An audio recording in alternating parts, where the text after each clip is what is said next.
प्रिय व्यूअर्स, परीक्षा expert official channel के डेली स्टैटिक जीके सीरीज में आपका स्वागत है। इस सीरीज में हम प्रतिदिन आपके लिए UPSC, state PSC, SSC, RRB banking तथा विविध परीक्षाओं से संबंधित 10 प्रश्न व्याख्या सहित लेकर प्रस्तुत होंगे। हम आशा करते हैं कि ये प्रश्न आपकी परीक्षाओं की तैयारी में सहायक सिद्ध होंगे। चलिए शुरू करते हैं पहले क्वेश्चन से। कथन ए, पृथ्वी से चंद्रमा के पृष्ठ का केवल एक ही फलक दिखाई देता है। कारण आर, अपने अक्ष पर चंद्रमा के घूर्णन का काल उसके पृथ्वी के चारों ओर घूमने के काल के बराबर होता है। ऑप्शन ए और आर दोनों सही हैं और आर ए का सही स्पष्टीकरण है।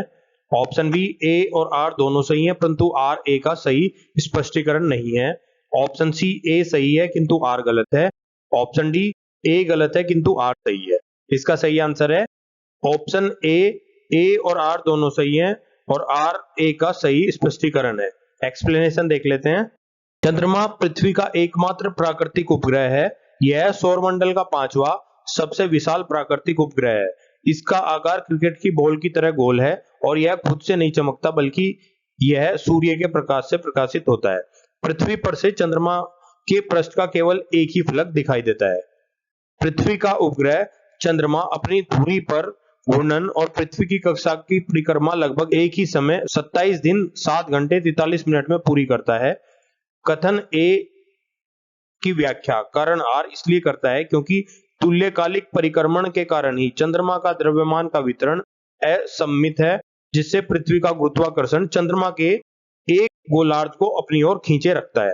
नेक्स्ट क्वेश्चन देख लेते हैं। मंगल और बृहस्पति की कक्षाओं के बीच सूर्य के चारों ओर परिक्रमा करने वाले सेल के छोटे टुकड़ों के समूह को क्या कहते हैं?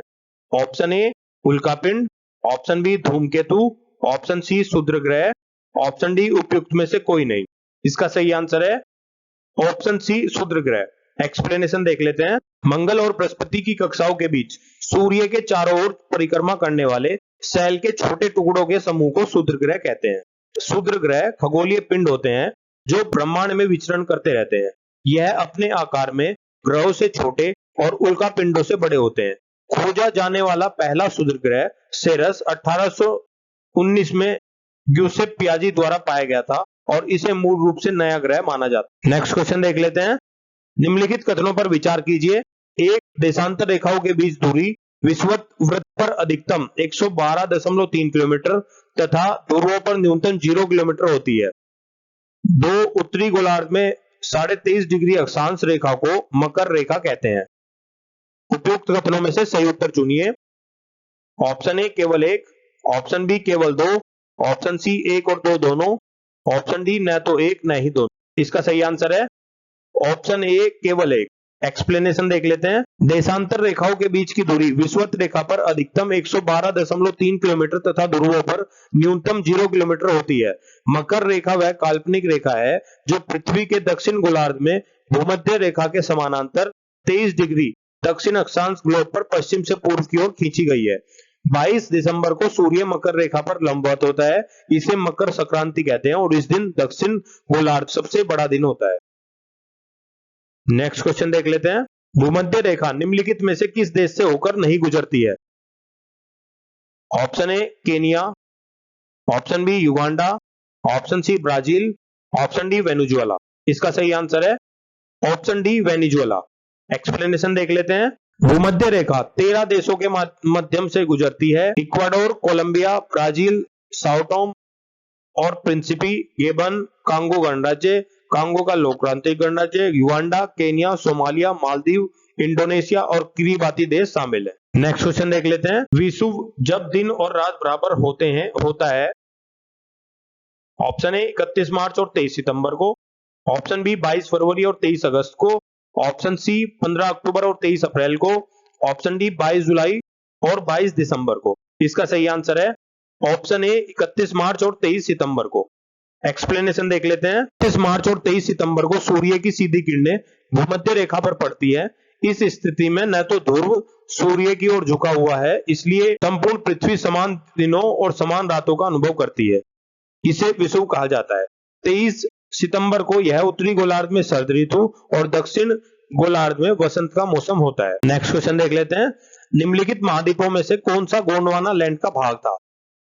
Option A Greenland, option B उत्तरी America, option C Europe, option D Africa. इसका सही आंसर है ऑप्शन डी अफ्रीका। एक्सप्लेनेशन देख लेते हैं। भूवैज्ञानिक काल में दक्षिण गोलार्ध में स्थित एक परिकल्पित वृहद महाद्वीप जिसके विखंडित होने से वर्तमान दक्षिण अमेरिका, अफ्रीका, अरब प्रायद्वीप, भारत, ऑस्ट्रेलिया और अंटार्कटिका का निर्माण हुआ था। यह एक भूसंयी थी जो कैम्ब्रियन पूर्व पेंजिया का दक्षिण भाग। नेक्स्ट क्वेश्चन देख लेते हैं। निम्नलिखित में से किस काल को मत्स्य युग के नाम से जाना जाता है? ऑप्शन ए सिल्वरियन कल्प, ऑप्शन बी डिवोनियन कल्प, ऑप्शन सी कार्बोनिफेरस कल्प, ऑप्शन डी पर्मिनियन कल्प। इसका सही आंसर है ऑप्शन बी डिवोनियन कल्प। एक्सप्लेनेशन देख लेते हैं। डिवोनिक कल्प जीव विकास के लिए अत्यंत महत्वपूर्ण है। ग्रेटोलाइट जो इस युग के पूर्व बहुसंख्यक थे अब सदा के लिए लुप्त हो गए हैं। मत्स्य वर्ग का विकास इस युग में विशेष रूप से हुआ और इसी के आधार पर इस युग को मत्स्य युग भी कहते हैं। नेक्स्ट क्वेश्चन देख लेते। निम्नलिखित में से कौन सा आग्नेय चट्टान का उदाहरण नहीं है? Option A granite, option B gabbro, option C basalt, option D quartzite. इसका सही आंसर है ऑप्शन डी क्वार्टजाइट। एक्सप्लेनेशन देख लेते हैं। Granite, basalt, gabbro, obsidian, diorite, dolerite, andesite, peridotite, felsite, pitchstone, pumice आदि आग्नेय चट्टानों के प्रमुख उदाहरण। नेक्स्ट क्वेश्चन देख लेते हैं। प्रसिद्ध ज्वालामुखी पर्वत क्राकाटोआ निम्नलिखित में से किस देश में स्थित है? Option A Italy, option B Indonesia, option C संयुक्त राज्य अमेरिका, ऑप्शन डी जापान। इसका सही आंसर है ऑप्शन बी इंडोनेशिया। एक्सप्लेनेशन देख लेते हैं। क्राकाटोआ ज्वालामुखी इंडोनेशिया, सुमात्रा व जावा द्वीप के मध्य सुंडा के पास स्थित है। यह हिंद महासागर में स्थित है और यह पिलियन तुल्य ज्वालामुखी है। नेक्स्ट क्वेश्चन देख लेते हैं। निम्नलिखित कथनों पर विचार कीजिए और सही उत्तर का चयन कीजिए। एक, एस तरंगों का छाया क्षेत्र पी तरंगों के छाया क्षेत्र से अधिक होता है। दो, पी तरंगों का वेग एस तरंगों से कम होने के कारण पी तरंगे पृथ्वी के धरातल पर काफी देर में पहुंचती हैं। ऑप्शन ए केवल एक सही है, ऑप्शन बी केवल दो सही है, ऑप्शन सी एक और दो दोनों सही है, ऑप्शन डी न तो एक सही है न ही दो सही है। इसका सही आंसर है ऑप्शन ए केवल एक सही है। एक्सप्लेनेशन देख लेते हैं। जहां कोई भी भूकंपीय तरंग अभिलेखित नहीं होती है ऐसे क्षेत्र को भूकंपीय छाया क्षेत्र कहा जाता है। वैज्ञानिकों का मानना है कि भूकंप अधिकेंद्र से 105 डिग्री और 145 डिग्री के बीच का क्षेत्र होता है। दोनों प्रकार की तरंगों के लिए यह छाया क्षेत्र है। एक भूकंप का छाया क्षेत्र दूसरे भूकंप के छाया क्षेत्र से भिन्न होता है। 105 डिग्री के पश्चात पूरे क्षेत्र में एस तरंगे नहीं पहुंचती हैं। एस तरंगों का छाया क्षेत्र पी तरंगों के छाया क्षेत्र से अधिक विस्तृत होता है। पृथ्वी पर भूकंपीय तरंगों की सबसे अधिक गति 2900 किलोमीटर की गहराई पर होती है, जहां पी तरंगों की गति 13.7 किलोमीटर प्रति सेकंड तथा एस तरंगों की गति 7.3 किलोमीटर प्रति सेकंड होती है। प्रिय व्यूअर्स, हम आशा करते हैं कि ये वीडियो आपको अच्छी लगी होगी। कृपया अपने फीडबैक एवं सजेशंस कमेंट बॉक्स में दें। हम आपके सजेशंस के अनुसार वीडियो को और बेहतर बनाने का प्रयास करेंगे।